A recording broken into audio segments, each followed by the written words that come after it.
جی atom bomb چلا دیں. یعنی وہ یہ سمجھتے ہیں کہ یہ شاید کوئی کھلونا ہے, اس کو چلایا جا سکتا ہے آسانی کے ساتھ. تو یہ اتنا آسان کام نہیں ہے. اس وقت سب کانٹیننٹ میں دنیا کی آبادی کا 5واں حصہ رہ رہا ہے. انڈیا نے آپ کو پتا ہے چائنا کو بھی کراس کر دیا ہے, 1.5 ارب آبادی ہو چکی ہے. پاکستان کی آلموسٹ 25 کروڑ ملائیں, اور پھر آپ بنگلہ دیش کی بھی تقریباً 17-18 کروڑ, پھر افغانستان کو بھی اور چھوٹے ملکوں کو بھی شامل کر لیں تو یہ آپ سمجھ لیں 1/4 آف ورلڈ بن جاتا ہے. 8 ارب میں سے 2 ارب لوگ یہاں پہ رہ رہے ہیں جو ڈائریکٹلی افیکٹ ہو سکتے ہیں اٹامک وار کے, اور انڈائریکٹلی سارے ہوں گے, کئی سالوں تک ہوں گے. امریکہ آج تک بھگت رہا ہے. اس وقت تو انہوں نے جنگ جیت لی تھی, لیکن اس کے بعد پھر جاپان کو سارے فائنینسز امریکہ نے ہی دیے اور دوبارہ پاؤں پہ کھڑا کیا. وہ تو چلے جاپان تھا کھڑا ہو گیا, ہمیں تو کسی نے کھڑا بھی نہیں کرنا. ہاں, نہ انڈیا کو نہ پاکستان کو. ہمیں تو ظاہر ہے وہ اپنا غلام سمجھتے ہیں. ہم نے ملکہ برطانیہ سے آزادی لی ہوئی ہے, گریٹ برٹن سے. ورنہ میں نے آپ کو کئی دفعہ بتایا کہ اس وقت آبادی کے اعتبار سے دنیا کا سب سے بڑا ملک انڈیا ہے, 1.5 ارب سے زیادہ آبادی, 1/5 آف ورلڈ. پھر بھی سلامتی کونسل کا پرماننٹ ممبر نہیں ہے. وہ پرماننٹ ممبرز وہ 5 ہیں جنہوں نے ورلڈ وار 2 ون کی تھی: امریکہ, UK, فرانس, چائنا اور رشیا. اگر یہ میرٹ کے اوپر ہوتا تو انڈیا کی بھی اب تو کم از کم اس میں ریپرزنٹیشن ہونی چاہیے, لیکن وہ کہتے ہیں ہمارے غلام ہیں, ہم نے ان کو آزاد کیا ہوا ہے, ان کی کیا اوقات ہے کہ ہمارے ساتھ آ کے بیٹھ جائیں. نہ وہ مستقبل میں دیں گے, جتنی مرضی دوستی ہو جائے. اس ڈرائنگ روم میں وہ شامل نہیں کریں گے جو وہ 5 لوگوں نے ڈرائنگ روم میں گھس کے تو کنڈی لگا لی ہے. دیکھ لینا, اسرائیل کے خلاف پوری دنیا کے ملک ایک طرف کھڑے ہوتے ہیں, اکیلا امریکہ ویٹو کر دیتا ہے, کیونکہ وہ 5 جو ویٹو پاورز ہیں ان میں سے ایک ہے. وہ ایک ہی ووٹ جو ہے سب کے اوپر بھاری ہو جاتی ہے UN میں.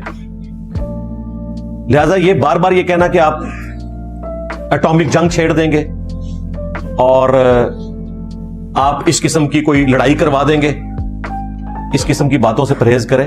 اللہ نہ کرے کہ اس قسم کی کوئی جنگ ہو, اور اگر خدا نہ خواستہ کوئی جنگ ہوتی ہے تو یہ ذہن میں رکھیے گا, پاکستان نے اس ٹریٹی کے اوپر سائن نہیں کیے ہوئے کہ جس کے تحت دنیا کے کئی ملک یہ کہتے ہیں کہ اگر خدا نہ خواستہ جنگ ہوئی تو ہم پہلے نہیں ہوں گے جو اٹامک ویپن کو یوز کریں. پاکستان نے اس ڈاکومنٹ کو سائن نہیں کیا ہوا, الٹا پاکستان نے بارہا اناؤنس کیا ہوا ہے کہ اگر کوئی ایسا وقت آیا کہ ہم جنگ ہارنے لگے تو ہم پہلے ہوں گے جو اگلے ملک کے اوپر ایٹم بم پھینک دیں گے, کیونکہ ہم تو مریں گے, اسے بھی زندہ نہیں چھوڑیں گے. ہاں, پاکستان نے الٹا اس کے ڈکلیئر کیا ہوا ہے. ٹھیک ہے, تو لہٰذا اس کو تماشا نہ بنائیں. اور اس وقت جو آپ کے آرمی چیف ہے نا, ان کی طبیعت سے تو ہم سب لوگ واقف ہو چکے ہیں پاکستانی. آپ لوگوں کو بھی سمجھ آ جائے گی جو ان کے اندر ایگریشن ہے, جو وہ ٹھان لیتے ہیں. اور دیکھ لیں یہاں ایک پاپولر لیڈر, اس کے اتنے ووٹرز, لیکن انہوں نے پہلے دن سے طے کیا کہ نہ میں ان کو ملوں گا, نہ کوئی کنسیشن دوں گا, میں اپنا کام کروں گا اور ان کے ساتھ یہ کچھ ہوگا قانون کے مطابق, جسے وہ قانون سمجھتے ہیں یا ہماری عدالتیں سمجھتی ہیں. یہ بحث نہیں ہے. اور وہ آج تک دیکھ لیں ان کو کوئی اس سے ہلا نہیں سکا. سید عاصم منیر شاہ صاحب حافظہ اللہ تعالی, یار باجوہ صاحب جیسے جب ہمارے آرمی چیف تھے جو بالکل میٹھے,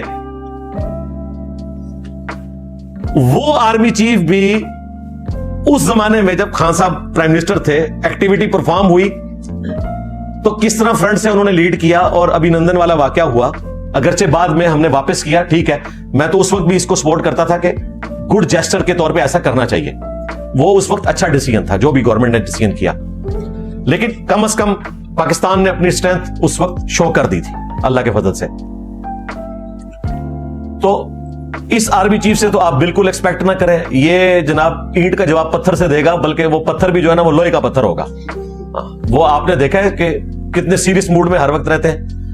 اور پچھلے دنوں جو انہوں نے تقریر کی تھی جب یہ بلوچستان انسیڈنٹ ہوا اور اوورسیز سے خطاب کیا, اس وقت انہوں نے کافی سخت گفتگو کی تھی. میں نے پچھلی اتوار کو وہ 12 پوائنٹس کی شکل میں ان کی گفتگو کور کی ہے, جسے شوق ہے تو وہ دیکھ سکتا ہے.